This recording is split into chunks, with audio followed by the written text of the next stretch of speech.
मौत हो गई, वहीं 2 बच्चे और पंकज गंभीर रूप से घायल हो गए हैं, जिनको इलाज के लिए जिला चिकित्सालय में भर्ती कराया गया है। आपको बता दूं कि सुबह तड़के की ये घटना है, 5 से 6 के बीच में। हो सकता है नींद के झोंके आ गए हों जिस कारण उनके भिड़ंत हुई हो, लेकिन भीषण इतना भिड़ंत था जिसके कारण उनके कार के परखच्चे उड़ गए और मौके पे ही उनकी पत्नी की मौत और खुद गंभीर रूप से घायल, वो भी गाड़ी खुद वो ड्राइव कर रहे थे और 2 बच्चे साथ में, तो उनकी भी हालत गंभीर बताई जा रही है। जी ठीक है, शुक्रिया आपका श्रीनिवास इस जानकारी के लिए।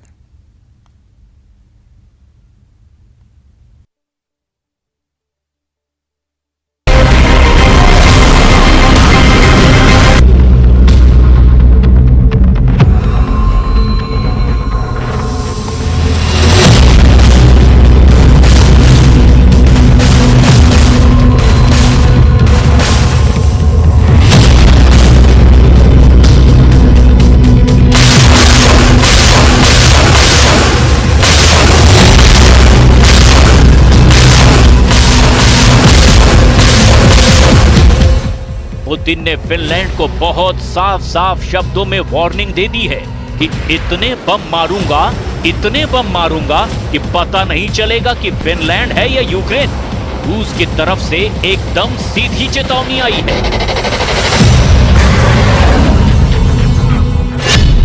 रूस ने कह दिया है कि वो फिनलैंड में नेटो की सेना को नहीं देखना चाहते, ना ही वो वहां कोई हथियार, रडार या मिसाइल सिस्टम तैनात करने देगा। और अगर ऐसा हुआ तो फिनलैंड का वही हाल होगा जो यूक्रेन के बखमुत का किया जा रहा है।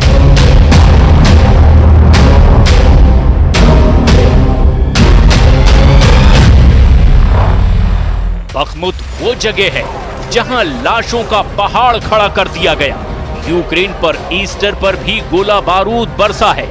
रूस की फौज बखमुत के बीचों बीच पहुंच चुकी है। 24 घंटों में रूस की सेना ने 40 हवाई हमले करके यूक्रेन की फौज को वहां से खदेड़ दिया है। ऐसे में फिनलैंड को बखमुत की याद दिलाना ये बताता है कि फिनलैंड को लेकर पुतिन का गुस्सा 7वें आसमान पर है। सवाल ये है कि क्या पुतिन वाकई फिनलैंड का हशर भी बखमुत जैसा ही करना चाहते हैं? जबकि नेटो का सदस्य बनने से पहले फिनलैंड और रूस की दुश्मनी यूक्रेन वाले लेवल पर कभी नहीं पहुंची। फिनलैंड को लेकर रूस का नजरिया कभी यूक्रेन जैसा नहीं रहा। कभी कोई झगड़ा नहीं हुआ, कभी पुतिन ने कोई तल्ख बात तक नहीं की। अब वो फिनलैंड पुतिन के टारगेट पर आ गया है और सच ये है कि जो एक बार पुतिन के टारगेट पर आ जाता है उसका अंजाम यूक्रेन की तरह होता है। फिनलैंड अब यूरोप का सबसे बड़ा न्यूक्लियर फ्लैश पॉइंट बन चुका है। यहां कुछ हुआ तो पुतिन बटन दबाने में देर नहीं करेंगे। पुतिन और फिनलैंड की सेना अब आमने सामने है।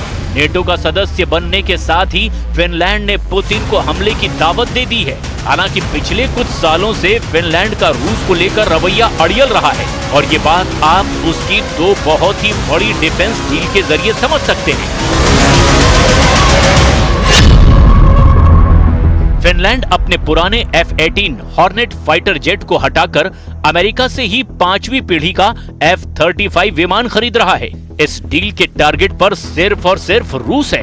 ये बात पुतिन बहुत अच्छी तरह से जानते हैं। दूसरा बड़ा हथियार है David sling air defence system. Israel से खरीदे जा रहे इस सिस्टम की रेंज 250 किलोमीटर है। जाहिर है इसका टारगेट सिर्फ और सिर्फ पुतिन का रूस है, क्योंकि 250 किलोमीटर की रेंज के मायने हैं कि ये रूस के अंदर तक एयर डिफेंस जोन बना देगा, ताकि रूस के जहाज फिनलैंड के अंदर क्या उसके करीब तक भी ना पहुंच पाएं। और पुतिन जानते हैं कि फिनलैंड अपनी सेना को नए हथियार से लैस कर रहा है। वो फाइटर जेट भी ले रहा है, एयर डिफेंस सिस्टम भी खरीद रहा है। और ऐसा तब है जब फिनलैंड और रूस एक लंबा बॉर्डर साझा करते हैं। पुतिन ने फिनलैंड से लगे 1340 किलोमीटर लंबे बॉर्डर के आसपास बहुत बड़ा पहरा बिठा दिया है। रूस ने 50 से ज्यादा मोबाइल रडार स्टेशन तैनात कर दिए हैं, जबकि एक हवाई रडार A-50 भी इस इलाके में लगातार उड़ान भर रहा है। ये वो जहाज है जो यूक्रेन पर भी नजर रखता है। इसका मतलब ये है कि फिनलैंड की तरफ से हुई जरा सी भी हवाई गतिविधि पर पूरी की पूरी नजर होगी। पुतिन अपने A-50 अवॉक्स विमान की मदद से फिनलैंड में किसी विमान को टेक ऑफ करते ही ट्रैक करना शुरू कर देंगे। अगर ऐसा हुआ तो पुतिन के 3 बड़े एयर डिफेंस सिस्टम फिनलैंड या फिर नेटो के विमानों को ट्रैक करके मिसाइल से खत्म कर देंगे। और इसके लिए पुतिन का एयर डिफेंस सिस्टम 3 लेयर में काम कर रहा है। पहली लेयर है S-400 जो 400 किलोमीटर के दायरे में विमान या फिर मिसाइल को ट्रैक करके गिरा सकता है। दूसरा है S-300, ये 150 किलोमीटर के दायरे में एरियल टारगेट को मार सकता है। और तीसरा है बुक एयर डिफेंस सिस्टम जो 45 किलोमीटर के दायरे में हवाई टारगेट को मिसाइल से हिट कर सकता है।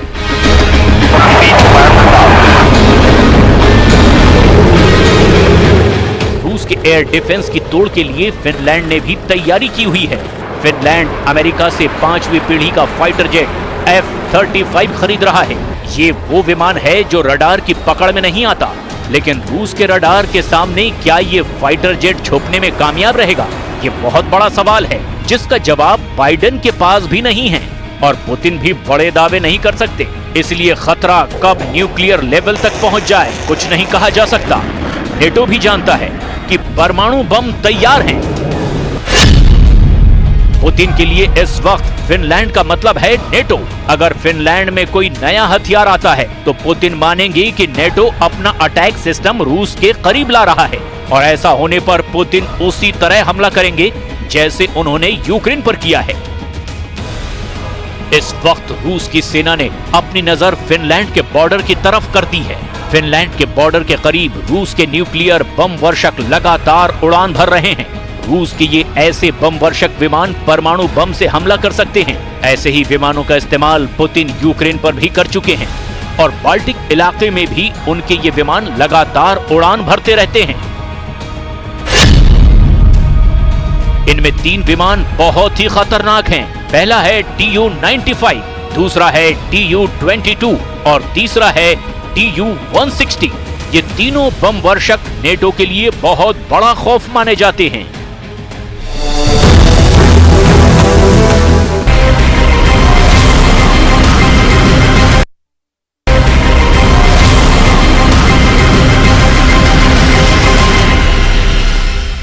पुतिन ने ये रेड लाइन अपने बॉर्डर पर नहीं बल्कि फिनलैंड के अंदर खींच दी है और कहा है कि वो नेटो के हथियार फिनलैंड में बर्दाश्त नहीं करेंगे। पुतिन की वार्निंग परमाणु लेवल तक पहुंच चुकी है। नेटो को बार बार आगाह किया जा रहा है कि रूस के बॉर्डर से दूर रहें और यही वजह है कि पुतिन का एक नेवल बेस बहुत चर्चा में है, क्योंकि डर ये है कि रूस ने अगर परमाणु हमला किया तो पहला बम यहीं से लॉन्च होगा। फेडरेशन ऑफ अमेरिकन साइंटिस्ट की एक हालिया रिपोर्ट बताती है कि फिनलैंड के पास मौजूद कोला प्रायद्वीप में रूस ने पनडुब्बियों पर तैनात 350 परमाणु बम लगा दिए हैं। ये सभी परमाणु बम 150 किलो टन की ताकत के हैं, यानी कोला प्रायद्वीप में मौजूद रूस के एक परमाणु बम हिरोशिमा पर गिरे बम से 10 गुना ज्यादा शक्तिशाली हैं। नेटो जानता है कि पुतिन से दुश्मनी बहुत भारी पड़ने वाली है। फिनलैंड नेटो में शामिल हो चुका है, अब कोशिश स्वीडन को शामिल करने की है।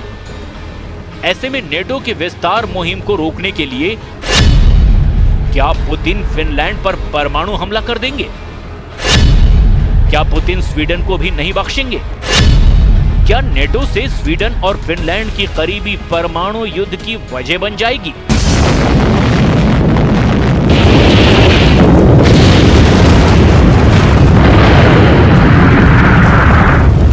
इस वक्त परमाणु युद्ध को लेकर यही सबसे बड़ा डर है, जिसे रूस की एक बहुत बड़ी वार्निंग ने फिर से एक्टिव कर दिया है।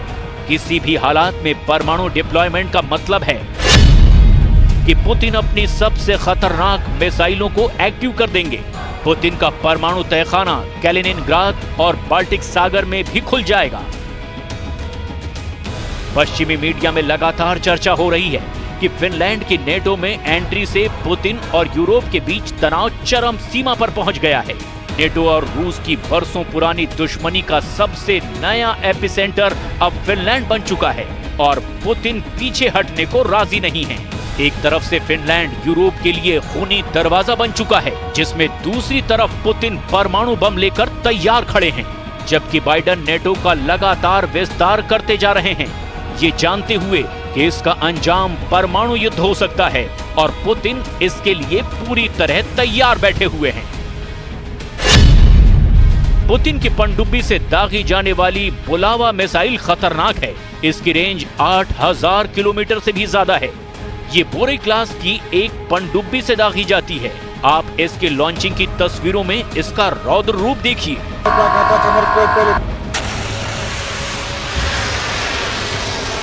बुलावा को लॉन्च करने का बटन दबेगा तो देखिए रूसी पनडुब्बी में कैसी हरकत होगी।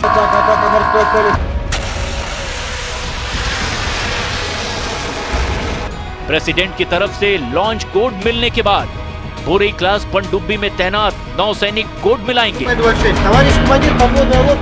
सबमरीन कमांडर से तस्दीक की जाएगी और फिर दबाया जाएगा परमाणु अटैक का बटन।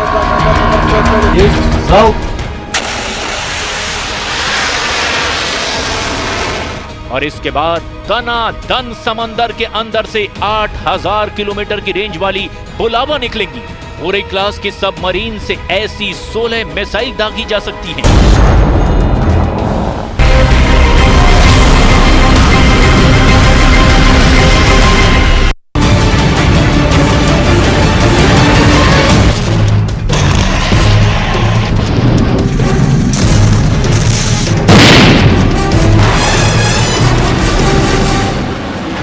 पुतिन की सेना ने बखमुत पर इतने बारूद बरसाए कि पूरा इलाका कब्रिस्तान बन गया।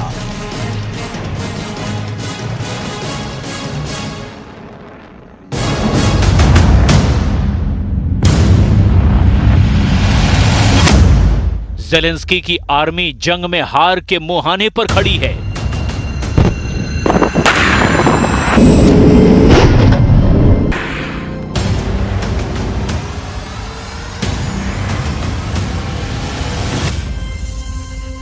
लेकिन यूक्रेन के प्रेसिडेंट हैं कि रूस के कब्जे वाले क्राइमिया को भी दोबारा हासिल करने का दम भर रहे हैं। नेटो के उकसावे पर अगर ज़ेलेंस्की ने कर्ज ब्रिज वाली गुस्ताखी दोबारा की, क्राइमिया को वापस लेने की कोशिश की, तो पुतिन परमाणु हमले से भी बाज नहीं आएंगे। ये बात रूस कह चुका है और अमेरिका भी मान चुका है। क्राइमिया में ज़ेलेंस्की की फौज के पलटवार की आशंका के बीच पुतिन ने कैसे इस इलाके को अभेद बना दिया है, आपको तफसील से दिखाएंगे। अभी आप यूक्रेन की तरफ से जारी इस वीडियो को देखिए। यूक्रेन की एयरफोर्स ने फरवरी 2022 से जारी युद्ध में पहली बार national advanced surface to air missile system यानी नैसैम्स के एक्शन का वीडियो रिलीज किया है। इस वीडियो के आखिर में नैसैम्स को रूस की KH-101 मिसाइल को मारते दिखाया गया है। यूक्रेन के दावे के मुताबिक उसने 5 महीने में नैसैम्स की मदद से दुश्मन की 100 से ज्यादा मिसाइलों और ड्रोन को मार गिराया है। नवंबर 2022 में यूक्रेन को अमेरिका और नॉर्वे के ज्वाइंट प्रोडक्शन में बने नैसैम्स एयर डिफेंस सिस्टम की पहली खेप मिली थी। हर नैसैम्स में एक रडार और सेंसर के अलावा लॉन्चर होते हैं, जिसमें 6 मिसाइलें लोड की जाती है। इस एयर डिफेंस सिस्टम में एक मोबाइल कमांड सेंटर भी होता है, जहां से सैनिक हवाई खतरों की निगरानी कर सकते हैं।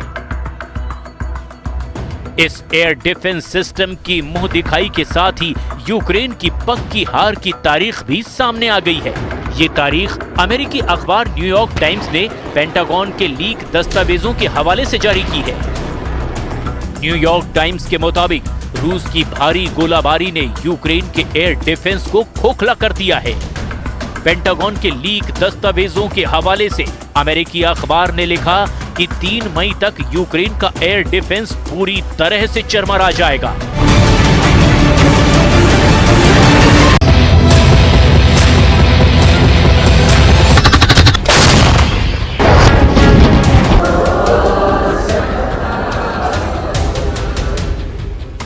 यूक्रेन की जलती जमीन पर सिर्फ लाशों का अंबार नहीं लग रहा। सिर्फ यूक्रेन ही अपनों के खोने के गम में नहीं डूबा है। पुतिन की मिसाइलों की मार से सिर्फ यूक्रेन में जनाजे नहीं निकल रहे हैं।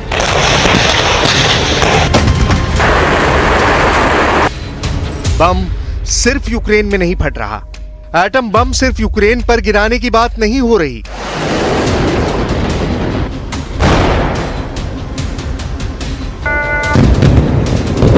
यूक्रेन की तरह अब गाजा भी जल रहा है।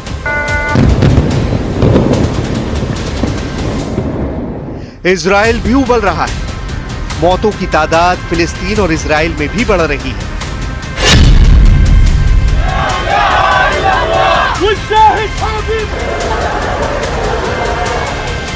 लाशें इधर भी उठ रही हैं, लाश उधर भी उठी। जनाजा इधर भी निकला, जनाजा उधर भी निकला।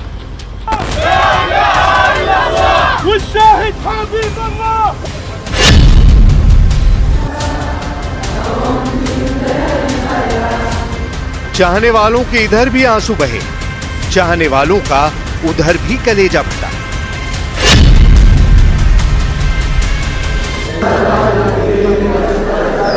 मातम इधर भी पसरा है, शोक की लहर उधर भी चल रही है।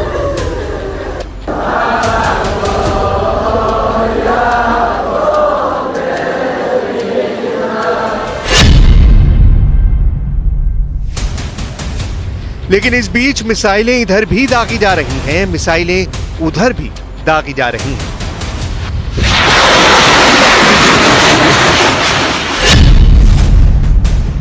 फिलिस्तीन इजराइल के बीच छिड़ी जंग में सिर्फ इस साल 90 फिलिस्तीनी मारे गए हैं। इनमें 50% मतलब 45 के आसपास इजराइल, जिसे आतंकी ग्रुप मानता है, उसके सदस्य थे। दूसरी ओर फिलिस्तीन से इजराइल पर अटैक में इस साल अब तक 19 लोग मारे गए हैं।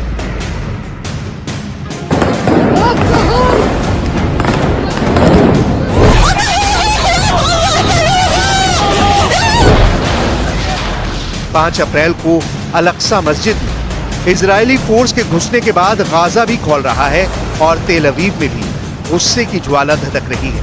दोनों ओर से दनादन रॉकेट और मिसाइलें बरसाई जा रही हैं। इस बार हमला पहले से ज्यादा क्रूर और घातक होता जा रहा है। लेबनान की ओर से इजराइल पर रह रहकर रॉकेट दागे जा रहे हैं। इजराइल लेबनान पर हमले के साथ ही सीरिया पर मिसाइलें दाग रहा है। अरब का आसमान मिसाइलों के शोर से भर गया है।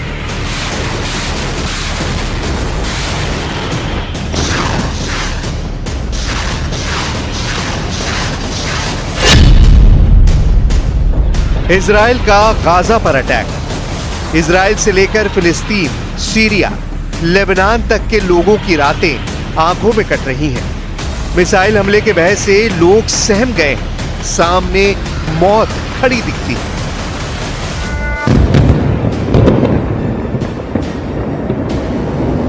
गाजा में इजराइल की मिसाइलें पहली बार नहीं गिर रही। यरूशलेम की पवित्र जमीन को सालों से रक्त रंजित करने की कोशिश हुई है।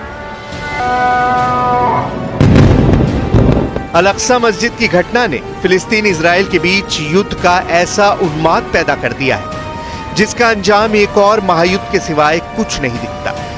मतलब एक और जंग की ओर दुनिया तेजी से बढ़ रही है। जैसे यूक्रेन में बरसते गोले दुनिया को जलाने के लिए कम पड़ रहे थे।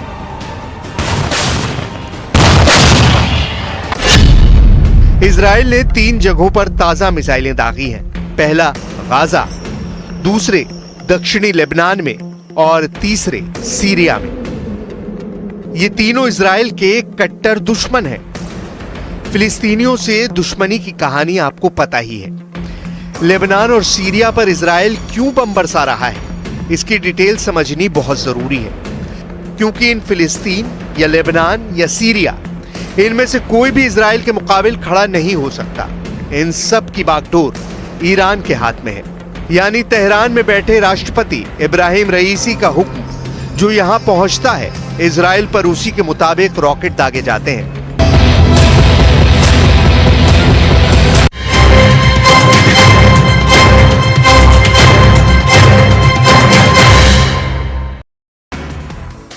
केंद्रीय गृह मंत्री